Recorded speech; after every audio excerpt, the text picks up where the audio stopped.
Ya estoy con Carol Cariola. ¿Cómo estás, Carol? Bienvenida, buenos días. Hola Jorge, buenos días, gusto de saludarte. ¿Cómo estás?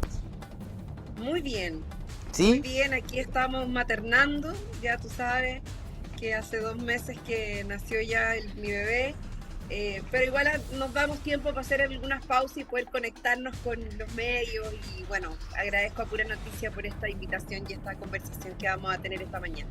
¿Cómo han sido esos 2 meses de mamá, Carol? ¿Cómo es porque partir las noches, duerme, no duerme? ¿La ayudan en las noches o no? Bueno, se duerme poco, tú sabes Sí, que po. durante la maternidad y sobre todo los primeros meses los bebés son súper demandantes, por eso el postnatal es una medida tan importante para las mujeres trabajadoras, porque dedicarle el tiempo y para los padres también, tú sabes que ahora el postnatal también se puede compartir, Exacto. porque tiene que haber corresponsabilidad, o sea, la crianza de los hijos e hijas cuando hay padres y madres, o cuando hay dos madres o dos padres, porque hay distintos tipos de familia, pero en ese sentido siempre es importante tener ayuda, apoyo, redes de apoyo, porque no es fácil. Así que ha sido un desafío grande, pero muy bonito, porque estoy muy contenta. Borja está muy bien, afortunadamente. De hecho, ayer tuvo su control de los 2 meses y está creciendo por segundo.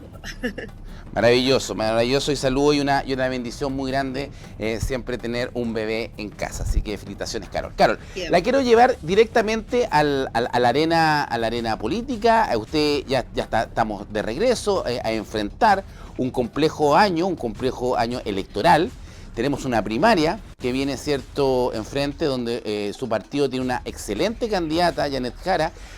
¿Cómo es? Porque Janet Jara, uno la está viendo y la ve como igual que a veces lo podemos ver en usted, esta nueva camada del Partido Comunista. Son como los nuevos líderes del comunismo, ¿cierto? Hay una entrevista que Julio César Rodríguez y José Antonio Neme le dicen a Janet Jara, pucha, pero si lo único malo suyo es que es comunista, nada más, todo lo demás es bueno. ¿Cómo se ve cómo se ve expectante esta carrera presidencial con esa candidata que ya usted estuvo con ella acá en Viña del Mar? Sí, sí, estuvimos ahí en la Caleta Portal, en realidad en Valparaíso, también estuvimos en Limache, la estuvimos acompañando, bueno, ella ya ha venido a la región en varias oportunidades, así que, y conoce bastante bien la realidad de nuestro país. Yo creo que lo interesante de Janet es que ella misma lo ha manifestado así, es una candidata de un origen popular, ella viene de una familia de trabajo, de Conchalí, es una candidata que además no solo ofrece buenas ideas o buenas propuestas, sino que detrás de ella y de su historia hay una acción concreta que se le puede atribuir.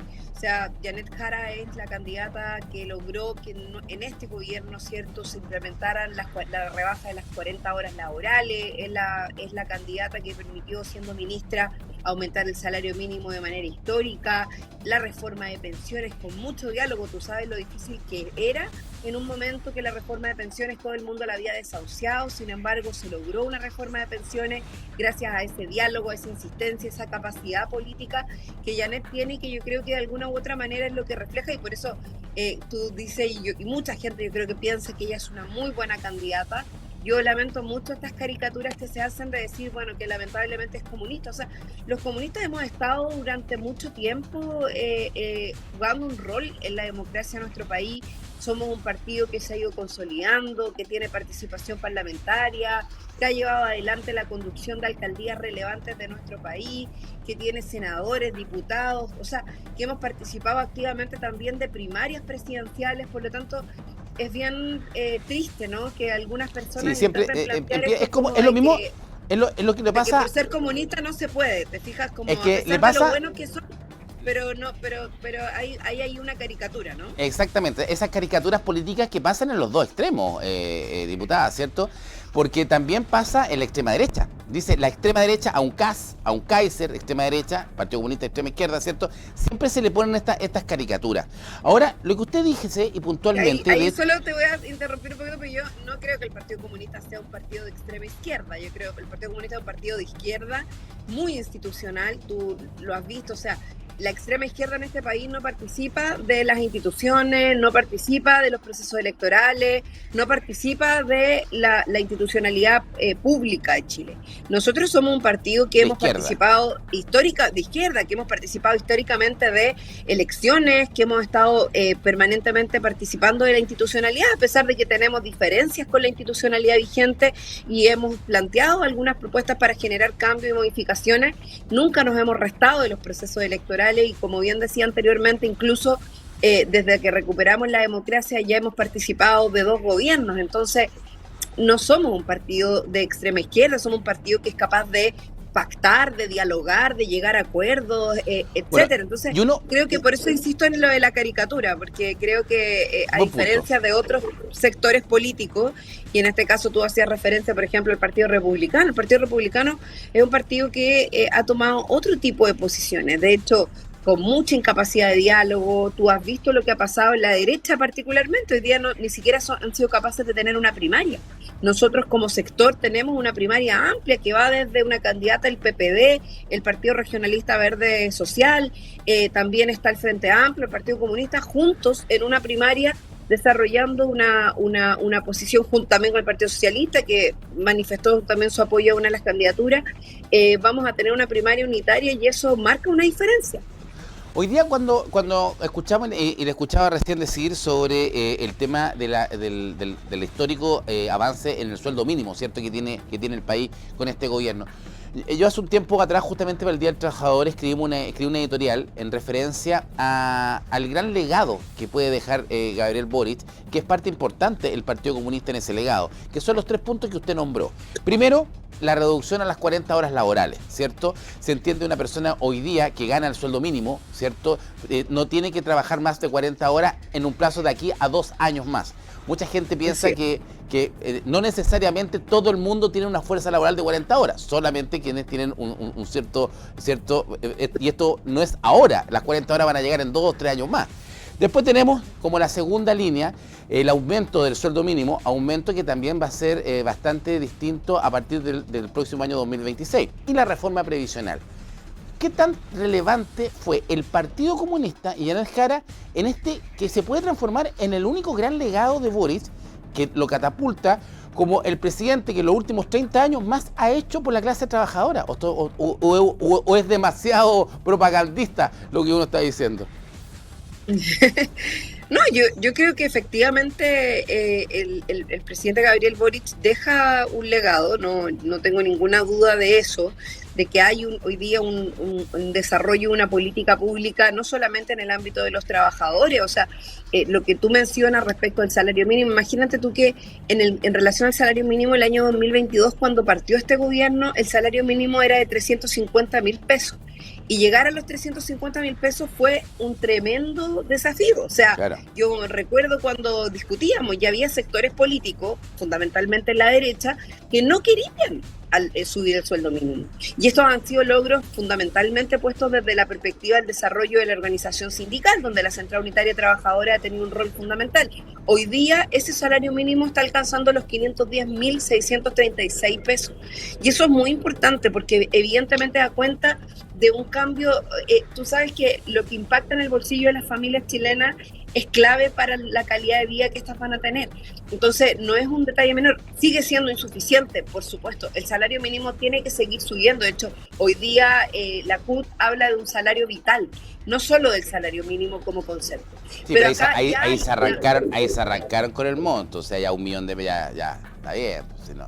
Bueno, eso, pero ahí no vamos a llegar. Con eso no está bien, ahí. Pero es cuestión de mirar, Jorge, es cuestión de mirar cómo ha subido el costo de la vida también.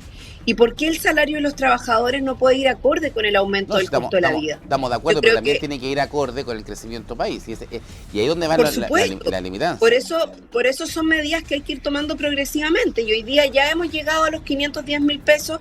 Hay que seguir avanzando en esa dirección. La CUT evidentemente tiene su propia propuesta y eso está bien, hay que reconsiderarlo. Y esto siempre es producto de un proceso de negociación. Ya tú lo decías, las 40 horas, pero también hay otros elementos como por ejemplo la eliminación del copago en salud. Eso es algo que no mucha gente menciona, o la universalización de la atención primaria, que también son cuestiones súper relevantes en el marco de las políticas públicas que se han logrado. No es suficiente, no es todo lo que queríamos, por supuesto que hay cosas que no se pudieron hacer, hay dificultades desde el punto de vista del financiamiento, te lo decía a propósito de que no se aprobó la reforma tributaria, pero bueno, por lo menos hoy día podemos decir que avances significativos hay, más allá de que la implementación de esto sea de manera progresiva, como bien mencionabas tú respecto de las 40 horas, de la reforma de pensiones, el pago de la deuda histórica de los profesores, la condonación del crédito con aval del Estado para los estudiantes y las familias que están endeudadas al respecto. Son medidas que se han tomado en este gobierno y que yo creo que son importantes de mencionar, sobre todo cuando se dice que no se ha hecho nada, pues yo no creo que eso sea. Bueno, sí, muchas veces lamentablemente la derecha tiene un discurso bastante facilista en eso y por eso damos el punto y damos el crédito y nobleza obliga muchas veces a reconocer justamente los avances, y cuando uno ve, así como uno puede ver económicamente en los últimos 30 años cuál ha sido el gobierno que le ha permitido más crecer a Chile, también uno ve en cuál ha sido el gobierno que en la clase trabajadora, para el trabajador, más dividendos o regalías le ha entregado, y sin duda es así, Gabriel Boric, ha sido este gobierno. Y para cerrar el tema de las primarias y entrar a un tema que a usted le motiva y me preocupa también mucho, que sobre el tema de la luz, pero para cerrar el tema de las primarias, este trabajo de haberse unido en una primaria consolida al bloque, consolida a este bloque de centro izquierda, donde quedó fuera la democracia cristiana, quedó fuera, pero está consolidando al PPD, a los socialistas, o sea, a esos 30 años de historia que también estaba el comunismo, con la nueva camada del Frente Amplio. ¿Los consolida definitivamente como una gran coalición? Mira, yo creo que como decirlo de esa forma puede ser un poco aventurado, porque la política siempre tiene cambios y va cambiando y es dinámica y las realidades y los escenarios son distintos. Sin embargo, yo creo que de alguna u otra manera lo que sí demuestra es que dentro del oficialismo, dentro de la izquierda y la centroizquierda, existe una voluntad de unidad.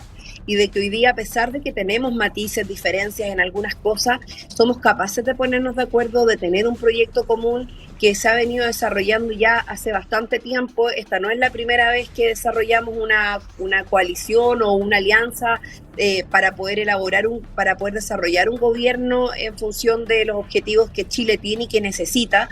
Y eso a mí me parece que es relevante, es importante, la unidad es importante. Vemos que del otro lado lo que hay es una guerra civil, la derecha está absolutamente descompuesta, ni siquiera lograron tener una primaria, o sea, evidentemente hay diferencias importantes entre un sector y otro.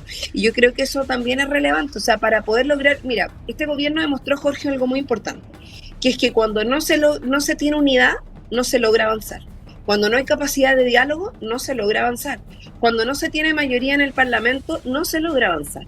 Y este gobierno no tuvo mayoría en el Parlamento. Sin embargo, sí tuvo una alta capacidad de diálogo y mucha unidad de parte de nuestro sector.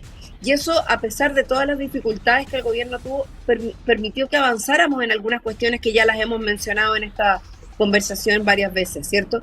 Entonces, me parece que eso es relevante y, bueno, por eso es que la unidad del sector y estas primarias que vamos a enfrentar son tan importantes, con las 4 candidaturas que hoy día se han levantado desde los distintos sectores que hemos decidido participar de este esfuerzo democrático.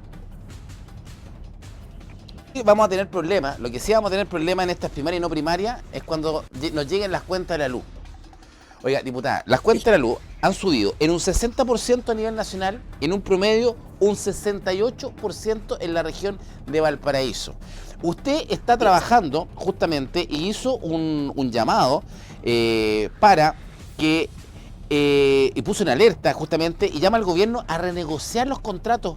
Cuéntanos cómo renegociar. ¿El gobierno que vaya a renegociar los contratos con la eléctrica, por ejemplo, con Chilquinta? Sí. A ver, mira, yo estoy preocupada, Jorge, y qué bueno que vamos a tocar este tema porque esto no es algo nuevo, es un tema que se viene tratando ya hace por lo menos más de un año, en que se puso la alerta de que venía un alza importante en las cuentas de la luz. Estamos llegando a un 60% a nivel nacional, ya lo decías tú, ¿cierto? Y un 68% en la región. Y en la región de Valparaíso, que es de las más afectadas, un 68%. Entonces, esto es una cuestión grave, porque ya se encuentra anunciada una nueva alza de la tarifa en julio de un 7,3% a nivel nacional. Y eso evidentemente va a significar que vamos a llegar en el marco de un año a más del 70% de alza de las cuentas de la luz para las familias chilenas. Entonces, acá estamos hablando de que se viene tanto un invierno durísimo, no solo por el cambio climático, que es una cuestión que evidentemente va a generar un invierno más complejo, qué sé yo, sino que porque además cuando hay más fríos, cuando hay lluvia, hoy día lo estamos viendo, la gente necesita calefacción y tú sabes que más del 60% de la población se calefacciona con calefacción eléctrica. Entonces eso es un elemento no menor a tener en consideración cuando tú tienes que decir, vamos a ver a familias que van a tener que elegir si prender la calefacción o pagar la cuenta de la luz, porque el alza del costo es muy alto y va a impactar los bolsillos de las familias chilenas. Esto lo hemos venido advirtiendo, se lo hemos dicho al gobierno, lo hemos hablado con el ministro Pardo. De hecho, particularmente al ministro se le dijo en su momento que había que tomar medidas, no solo con el subsidio, que es una medida de apoyo y sin lugar a dudas que ayuda, pero el subsidio no llega a todas las familias. Sobre todo las familias de clase media son las que más afectadas se ven. Entonces, esta es una situación muy compleja. Nosotros pusimos una propuesta sobre la mesa que es la renegociación de los contratos. Ya bien lo decías tú, Chilquinta y otras instituciones que hoy día... porque ahí es preocupante, porque, a ver, estamos claros que efectivamente tenemos un alza, pero también cambiar las condiciones de los contratos es como cambiar las reglas del juego, po. A ver, esto no es una innovación que no se haya hecho en ninguna parte. Hay distintos países en el mundo que han planteado renegociaciones de contratos. De hecho, se hizo en Colombia, se ha hecho en otros lugares también, y no es primera vez que se plantea la posibilidad de una renegociación de contratos. Por ejemplo, Codelco, en su momento, y de hecho lo dijo así también el director actual de Codelco, que fue ministro de Energía, en la propia comisión, en el ámbito de la minería permanentemente se están renegociando los contratos. O sea, acá no se trata de implementar una medida rajatabla sin que haya conversación o diálogo con la industria, sino que por el contrario, se trata de abrir un diálogo con la industria y de buscar los caminos para que, porque mira, yo te voy a explicar algo muy brevemente que es un poco técnico, pero que es importante entender. Hay contratos que vienen que son muy antiguos, desde antes de que se hiciera la reforma del sistema eléctrico en Chile, digamos que fue la reforma que hizo la presidenta Bachelet, y esos contratos antiguos son contratos que son fósiles, que son contaminantes y que por lo tanto también son más caros. Esos contratos, muchos de ellos ya ni siquiera hoy día se está produciendo luz en base a carbón o electricidad en base a carbón, sino que se está produciendo en base a nuevas tecnologías no contaminantes, etcétera. Pero sin embargo te siguen cobrando a los precios antiguos. Pero ahora, entonces, lo que nosotros decimos es, ¿por qué si cambiaron la tecnología, el costo es menor? Porque las tecnologías de la energía la energía renovable es más barata. ¿Por qué siguen cobrando en base a la tecnología antigua? Y por eso es que nosotros decimos que se renegocien esos contratos antiguos que son fósiles y caros, porque eso podría bajar efectivamente el costo de la cuenta de la luz, que era el objetivo de la reforma que se hizo en el gobierno de la presidenta Bachelet. Para poder entender este concepto cuando, por ejemplo, Chilquinta, acá en la región de Valparaíso o en la región metropolitana, ¿cierto? Estas concesiones que tienen, estos contratos con el Estado, no son eternos, tienen un plazo estipulado, un plazo fijo y se van renovando, ¿o no? ¿O son eternos? No, pues tienen un plazo fijo, pero no, el Estado de Chile tiene que... a ver, ¿qué hace el Estado? El Estado es un mediador, ¿no? Dentro del marco de la contratación entre privados. Entonces, ¿qué es lo que puede hacer el Estado? Porque el Estado tiene la responsabilidad de garantizar que haya suministro, y ese es el punto, ¿cierto? Claro. Entonces, los contratos que hace el Estado y que los media en este procedimiento son contratos que se van haciendo permanentemente se abren licitaciones para la generación eléctrica, porque evidentemente hay que tener la garantía de que tú vas a tener esa generación. Entonces lo que tenemos que cambiar, por diputada, es la ley, porque las tarifas eléctricas se establecen por ley, ¿cierto? Hay una ley que establece. Eso ya se cambió. Sí, por eso yo te digo que hubo un cambio de la modificación del mecanismo de los contratos para poder llegar al valor que pueden cobrar ellos. Claro, para poder y eso se estableció, y se estableció también una modificación precisamente con el objetivo de bajar las cuentas de la luz. Esto fue cerca del año 2016, si mal no recuerdo. Sin embargo, todos los contratos anteriores a eso, algunos todavía se mantienen vigentes porque son contratos larguísimos, son contratos que duran 20, 25, hasta 30 años, ¿me entiendes? Entonces, por eso nosotros decimos, sí, esos contratos antiguos, fósiles, que además no concuerdan con la realidad actual, que se renegocien y que ahí haya un diálogo donde el Estado pueda mediar con las empresas, con las generadoras y con las distribuidoras para que todos pongamos de nuestra parte. Porque ahora, de lo contrario, yo no veo una solución que se le siga cargando el precio a las familias chilenas, que es lo que ha ocurrido durante todo este tiempo. No, y olvídese, nosotros pasamos a pasar cuentas de la luz muy baratas, o sea, no muy baratas, pero los precios se cambiaron, bueno, 68, 70% en la región de Valparaíso. Ahora, así en estos contratos con el Estado, a las empresas eléctricas, que a todo esto, hoy día Chilquinta es de capitales chinos. Sí. Podemos sacar algún... O sea, hay distintos hay capitales extranjeros en prácticamente todas las inversiones. O sea, en esto hay empresas chinas, españolas, italianas. Pero puntualmente en la quinta región, Chilquinta hoy día es China, digamos. Ahora, sí, claro. en el punto de los contratos con el Estado, lo que se le hace a una empresa eléctrica es garantizarle un porcentaje de margen de utilidad, ¿no?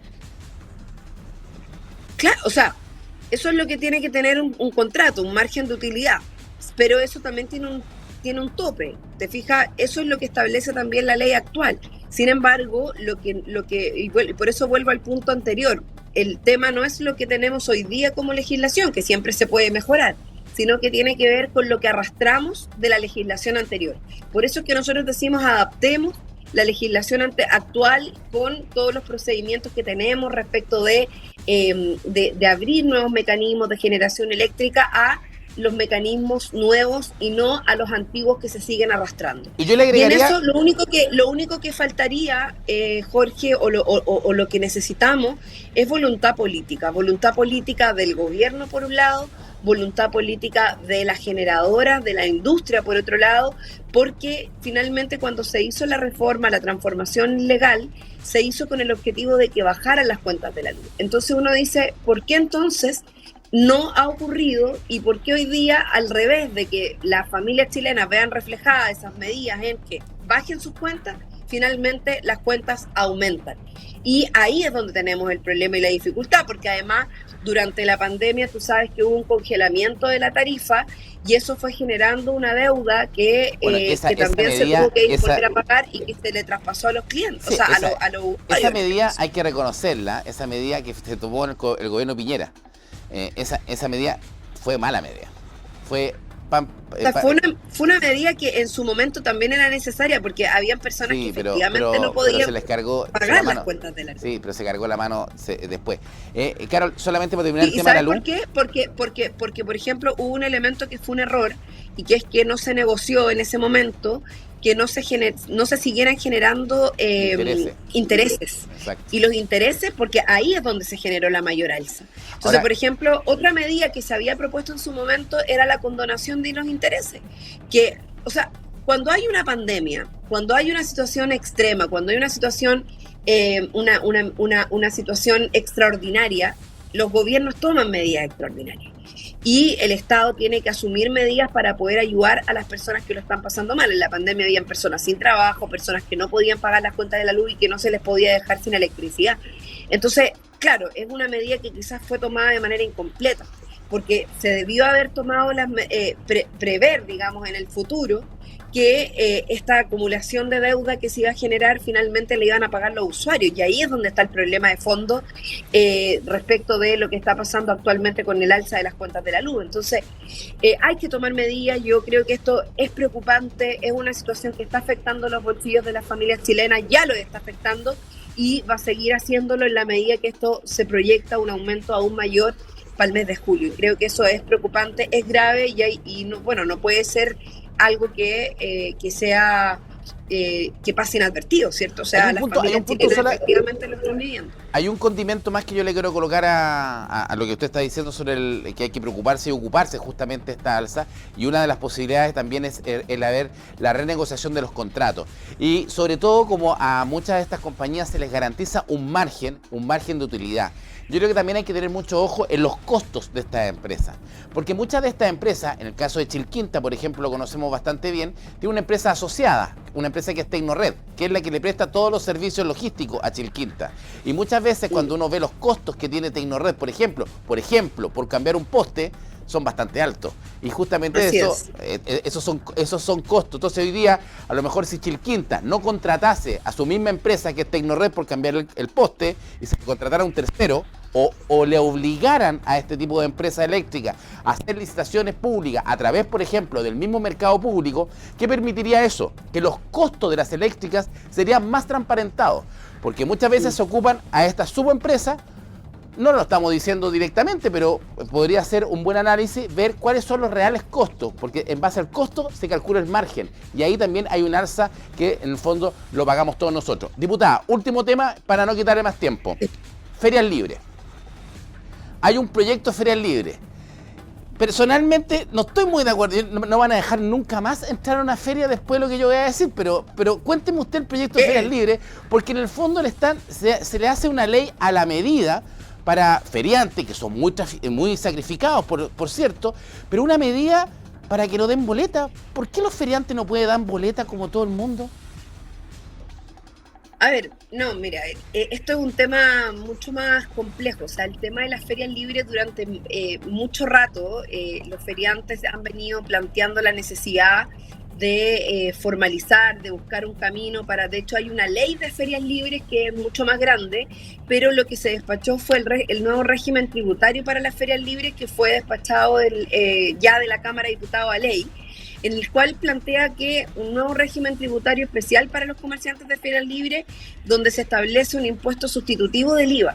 Pero hay un impuesto, o sea, este consiste en un pago electrónico de los productos que ellos venden, que establece además un avance de formalización, pero que entrega mayor seguridad también a los consumidores. O sea, acá no estamos hablando de que es al revés un poco de la inquietud que se te presenta a ti, Jorge, porque en este momento, si tú te fijas, en las ferias libres no existe formalización y muchos de los feriantes no tienen iniciación de actividades, no tienen, solamente pagan la patente en el municipio, y por lo tanto lo que está haciéndose con esto es un mecanismo que es sustitutivo del IVA, pero que les permite tener un mecanismo de formalización para poder tener con eso a más de 100.000 feriantes en todo Chile formalizados durante este procedimiento. Y lo que finalmente permite esto es que los feriantes con pagar un impuesto de un 1,5 van a poder pagar cero cuando son informales. Entonces, liberar al microcontribuyente y llevar la contabilidad y llenar formularios engorrosos también implica una automatización y una formalización de los trabajadores por esa vía, ¿te fijas? O sea, finalmente lo que se le va a permitir a los feriantes es que se formalicen de una manera automática y que al mismo tiempo también puedan darle con eso mayores garantías a las personas que van y que compran en las ferias libres, que además son muy importantes de sostener en el tiempo. O sea, tú sabes que en las ferias libres es donde más se consume o donde más se entrega, donde más se vende. Pero también por diputada, es por donde durante más tiempo se ha evadido el IVA. Donde por más, o sea, hoy día los feriantes, y disculpa, ¿por qué una persona, yo tengo una verdulería, y me instalo una verdulería en un local, que es lo mismo, vendo verdura igual que un feriante? Yo si instalo una verdulería, tengo que pagar patente, tengo que pagar impuestos, tengo que pagar IVA. Entonces, si me instalo en la feria, no. Además, ustedes los parlamentarios me entregan un régimen, pero hecho para mí. Entonces, mejor cierro mi verdulería y me voy a la feria, si es más rentable. No pago impuestos. O sea, ¿usted ha visto Claro, las camionetas que tienen los feriantes? Sí. A ver, son negocios distintos. No son malas, no son autitos. No, hoy día no tenemos, porque también tenemos una caricatura de ese feriante, ¿cierto? Sacrificado, forzado, que no decimos que no lo sea. Lo es, por supuesto. Pero este tipo de régimen tributario, este tipo de régimen tributario benefician, ¿cierto?, a una clase en particular, y como que perjudica al que está establecido. Por ejemplo, una verdulería establecida lo perjudica. Es mejor cerrar la verdulería e irse a trabajar a la feria. No es tan así porque, a ver, yo creo que es importante partir de la base de qué es lo que hay hoy día. O sea, en este momento hay una situación de vulnerabilidad mayor de los feriantes y también, por tanto, y que queda al arbitrio finalmente de lo que determinen los municipios. Con la nueva ley, lo que se va a permitir es que los feriantes primero se formalicen. Y yo creo que eso es un elemento, es un paso adelante. De hecho, es al contrario. Yo, si tuviera un negocio, lo que querría es que, por tanto, la competencia, en este caso, quienes están en la informalidad, pasen a la formalidad, porque de alguna u otra manera transparenta lo que cada uno está ganando, lo que cada uno está generando. Entonces, en este sentido, lo que se está haciendo es un proceso que es progresivo también para lograr la formalidad de los feriantes. Yo creo que este paso, diputada, es peligroso, porque hay tanto comercio ambulante que a lo mejor en unos meses más le vamos a hacer un régimen tributario especial para los ambulantes y para que justamente también puedan formalizarse. Entonces es peligroso. Yo creo que, a ver, es antipopular lo que yo estoy diciendo. Es antipopular. Lo entiendo. Y entiendo que ustedes, los políticos, son los menos antipopulares, son populares. Entonces, y se lo dije también al senador Ricardo Lagos Weber, este tipo de leyes perjudica la equidad, la igualdad de condiciones en un mercado. Era tan simple como exigir a los feriantes que paguen el IVA, que den boleta. Acuérdense cuando aparecieron las maquinitas en las ferias. ¿Sabe por qué hoy día no hay maquinitas en las ferias? Porque la maquinita le obliga a dar boleta, simplemente por eso. Nada más. Entonces, creo que, mira, es bastante bueno desde el punto de la óptica que se mire. Dígame. No, te decía que todos los procesos son progresivos. Y cuando tú le cambias las reglas del juego a un grupo de personas que han venido trabajando de una determinada manera de un día para otro... Pero dígalo, pero diputada, cuando han venido trabajando en forma ilegal, porque así trabajaban los feriantes. Ellos pagan sus patentes. O sea, pero si una cosa es pagar la patente y otra el impuesto, pues si uno tiene que pagar impuestos en este país. Claro, pagan patente en los municipios y como bien dices tú, durante mucho tiempo no estuvieron formalizados. Y por eso es que se está tomando esta medida. A mí me parece que es interesante la medida de la formalización, porque además, mira, la informalidad también deja desprotegido a los feriantes en otros ámbitos, que tiene que ver con que, precisamente lo decías tú, hay sectores, territorios, áreas, calles, que se la toman personas que lo que hacen es privatizar el espacio público con control delictual. Eso es verdad. Entonces, ¿qué es mejor? Tener control, tener algo regularizado, saber quiénes son las personas que están, personas que además son de esfuerzo, de trabajo, que se levantan a las 4 de la mañana a cargar sus camiones para poder además otorgar verduras de buena calidad, etcétera, alimentos de buena calidad. Yo creo que es mejor tener eso que tener las calles tomadas por espacios delictuales que no estén controlados y que no están regularizados. Estoy de acuerdo, pero la verdulería Don Pepe también me vende buena verdura y Don Pepe paga el IVA completo. Ya. Y hay que mantenerlo. Y para ellos también hay otros beneficios. De hecho, tú sabes que dentro de los mecanismos tributarios también hay mecanismos que permiten que los pequeños, medianos y microempresarios tengan algunos beneficios que también se han establecido a través del Estado. Entonces, hay que mirar cada uno en su contexto. Ya, yo lo único que quiero es que no vaya a haber un régimen tributario ahora para los ambulantes. Porque también son de esfuerzo, son de trabajo y nos vamos a sacar después. Porque entre las ferias libres y los ambulantes no veo mucha diferencia. Uno los veo más organizados que otros nomás. Pero no me van a dejar entrar más a una feria. Son distintos, pero bueno, tenemos una opinión diferente. No voy a entrar. Oiga, diputada, muchas gracias. Siempre con el cariño, con el respeto de siempre, con esta interactividad que siempre generamos. Bienvenida, su casa, puranoticia.cl, y estamos en línea. Se me quedó pegada, ¿cierto? ¿Se quedó justo pegada? Ya. Diputada, muchas gracias. Ahí está. Diputada Carol Cariola, muchas gracias. Justo se me nos quedó pegada por este contacto.